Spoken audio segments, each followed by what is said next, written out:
So.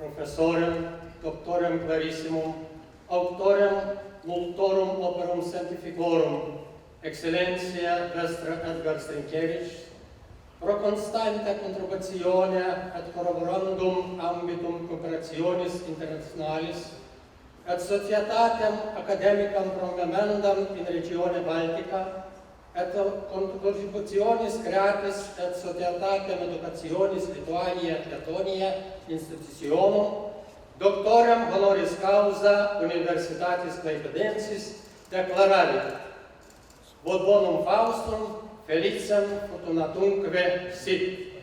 Professor Dr. Autors, rector, Professor Dr. Vaidutis Laurenas, princeps senatus.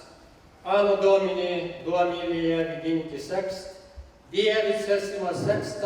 mensis februari.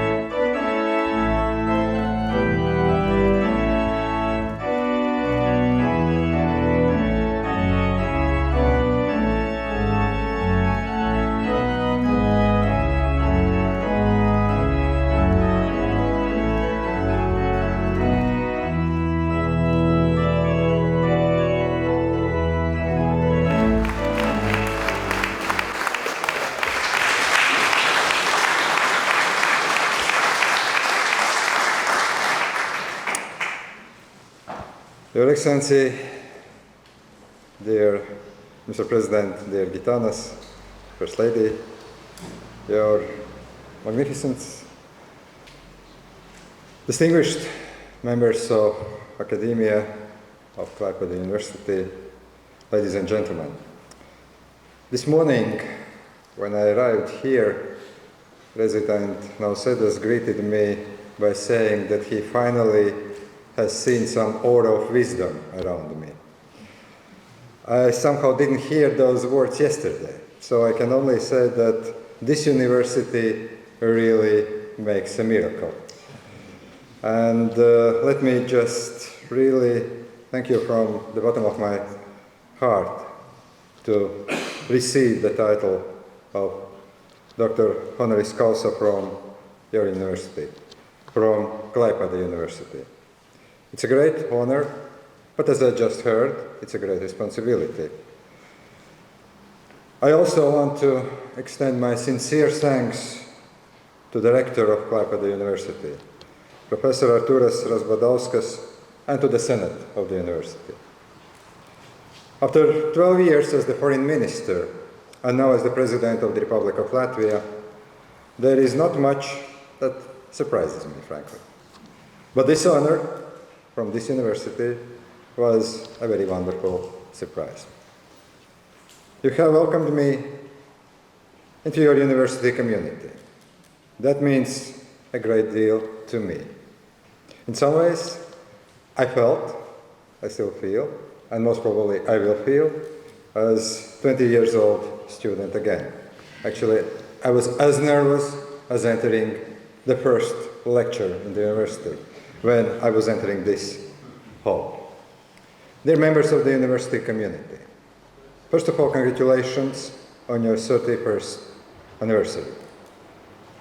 This year, we also mark 35 years since the renewal of diplomatic relations between our two countries, Latvia and Lithuania.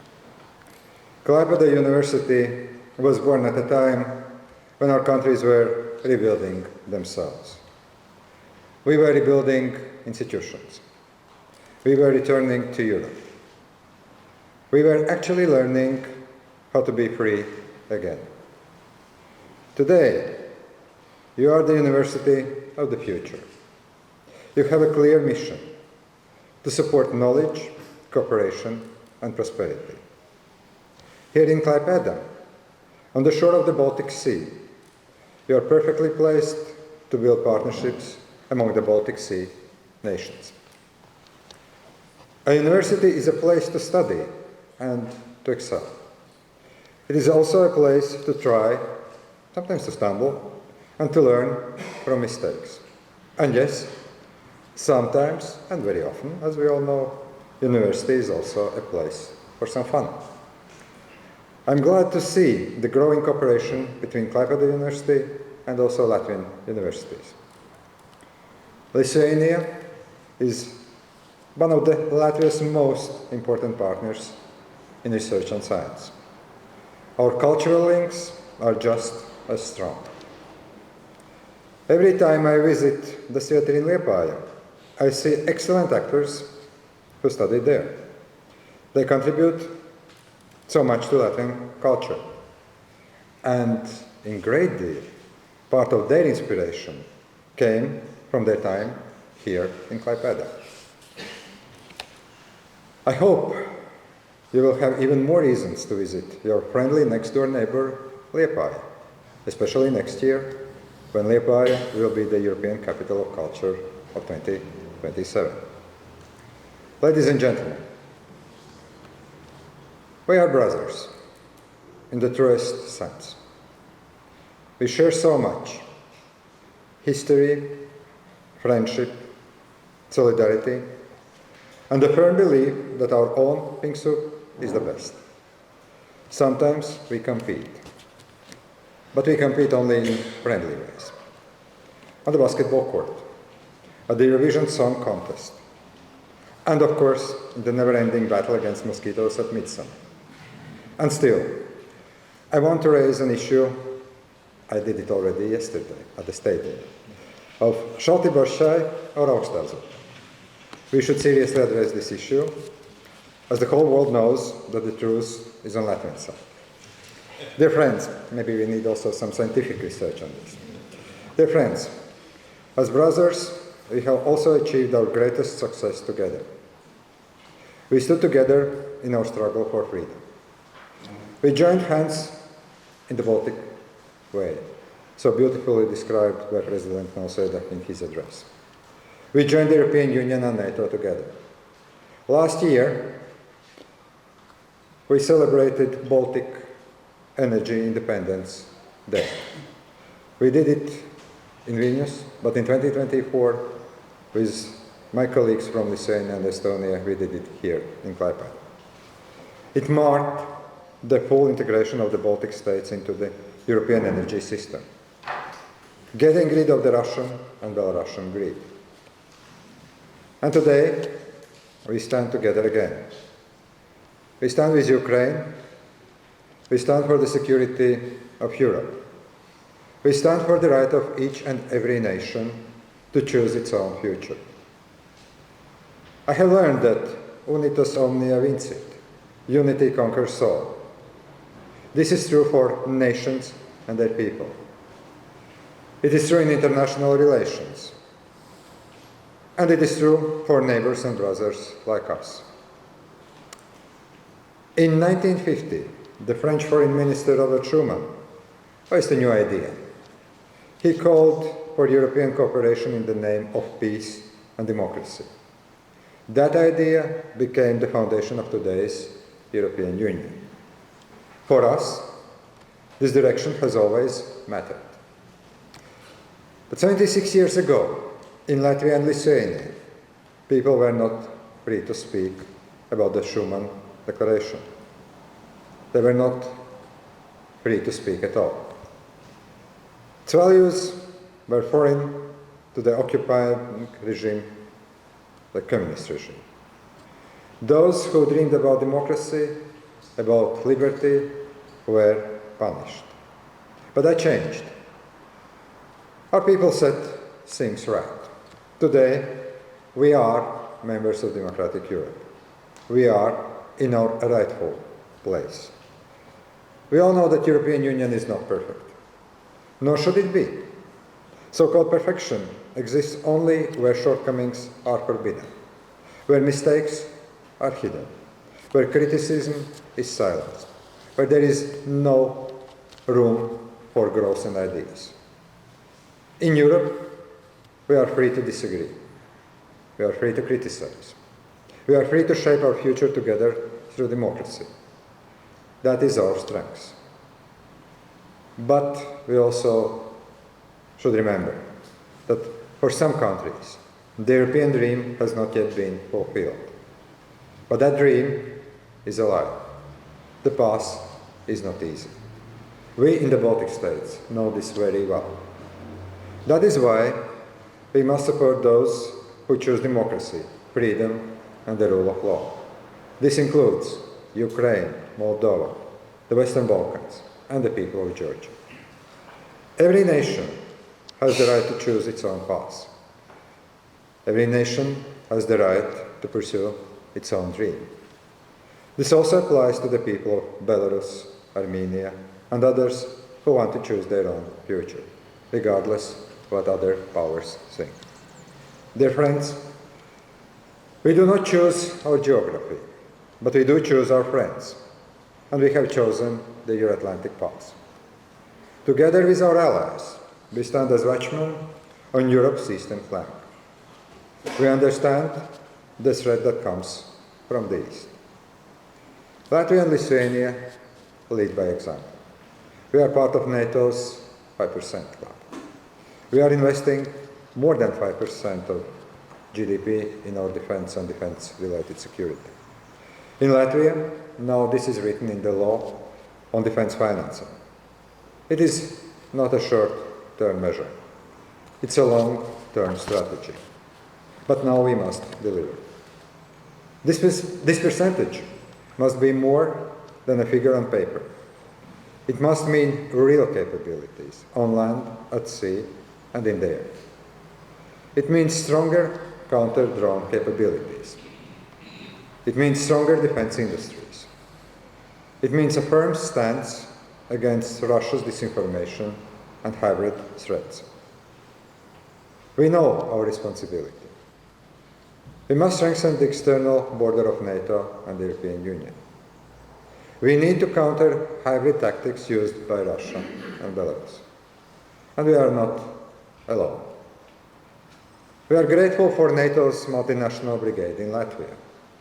It brings together 14 nations under the very capable leadership of Canada, the German brigade in Lithuania, and the UK presence in Estonia make all us stronger, much stronger. Ladies and gentlemen, there is much more work ahead of us, and we should learn from the best. Today, the most capable and battle-tested army in Europe is in Ukraine. The most battle-tested society in Europe is also in the Ukraine. Ukraine is a litmus test. It shows whether our words are backed by action, whether our strategy is clear. But we know that our strategy is a winning strategy. First, provide Ukraine with everything it needs to defend itself. Second, strengthen our own defense capabilities. Third, boost our defense industries. First, do this together as Europeans and NATO allies alike. We should be defenders of the principles that underpin global stability. Doing less would betray Ukraine. It also would weaken us. And it would undermine the very security we rely on. Doing more will strengthen peace and democracy worldwide. Distinguished guests, this brings me to the topic I would like to describe as international rules-based disorder. The world has changed. We once spoke about rules-based international order. Today, too often, we actually see more rules-based disorder. We must not accept this as new normality. We must work to restore order. It may not be the same order as before, but it must be based on clear set of principles. For Latvia, and I believe for all of us, the principles of sovereignty and territorial integrity are non-negotiable. They are the bedrock of our own statehood. They are also the foundation of the peace in Europe. So what we should do, what we must do, we must work with like-minded partners. We must bring together our strengths, our knowledge, and our resources. We must build trust across Europe and across oceans. We must continue our dynamic Northern Baltic Partnership, or so-called NBA format. Let us intensify cooperation also with our close friends and allies, Poland and Germany. Together, we can build a safer and much stronger Baltic Sea region, a region that is secure and united. Ladies and gentlemen, when I return at some point, maybe to greet another honoris, Doctor honoris causa, I would probably also make a pledge what one can do for academic world and work here at Klaipēdas University. This is rather difficult time, very complicated time. But let me just say that I thank you for the honor that you have shown me today. Also, thank you for your very warm hospitality, both literally and also as the spirit. It's been always a pleasure, and it is always a pleasure, and it will be always a pleasure to be in Klaipēda, the city of cranes and sails, the hometown of Gitanas. And if you ask almost any Latvian child what he knows about Klaipēda, he would actually answer, this is the place where dolphins come from. I will remember this day with gratitude. And I can assure you, most probably this day, also this state visit to the Republic of Lithuania will remain in my memory as one of the warmest days and warmest receptions that I have received. I want to thank you all for listening to me, for being patient, and also for all the friendship, all the brotherhood that we have enjoyed yesterday and today.